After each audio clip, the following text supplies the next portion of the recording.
A drunken driver killed my young husband and 1-year-old son. Here's how I'm seeking justice. I lost my family in a split second, and that pain cannot be put into words. I want you to imagine waking up one day and everything about your life is different. You no longer have the home you made years of memories in, you do not have the vehicle you worked tirelessly to get for your family, and you no longer have a reason to wake up anymore. The family you dreamt of having your entire life is gone. You are left with just yourself. Nothing more. On September 20, 2014, a day after my husband Corey's 22nd birthday, we loaded our 15-month-old baby, Parker, in the car on a Saturday afternoon and headed to an appointment. We were just miles from our destination on a rural country road when we were struck at 87 miles per hour nearly head-on. That minivan we worked so hard to get now looked like a crumpled-up soda can.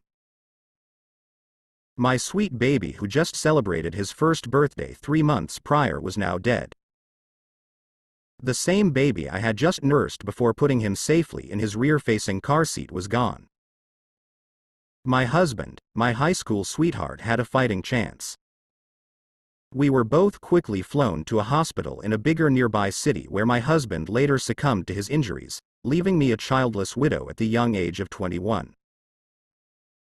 The pain of losing my family in a split second cannot be put into words. It is a pain that never truly goes away, it is a pain that stays with you forever. You are constantly in a state of feeling homesick when you are home.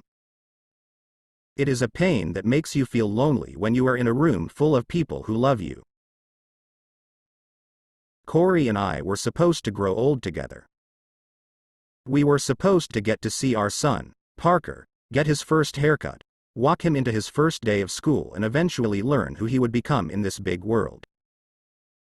Instead, I was reading autopsy reports and making decisions to lay my husband and son peacefully together in a casket so neither of them ever had to be alone like I was. I was simply trying to make sense of it all while trying to survive. My worst nightmare was now my reality. However, my pain is not unique. Every day families are torn apart by selfish drivers who choose to get behind the wheel after consuming alcohol. Every day parents are left without children, children are left without parents, and spouses are left without their other half. Every day families are burying family members because of something that was 110% preventable. Every day families are taking on debt simply trying to give their loved ones a proper funeral because their family member's irresponsible killer was underinsured. Every day survivors struggle to maintain their financial livelihood due to underinsured motorist drinking and driving, the lack of programs and systems in place, and the financial burdens placed on them due to someone else's irresponsible behavior. The truth is, drinking and driving is not a mistake. It is simply a choice.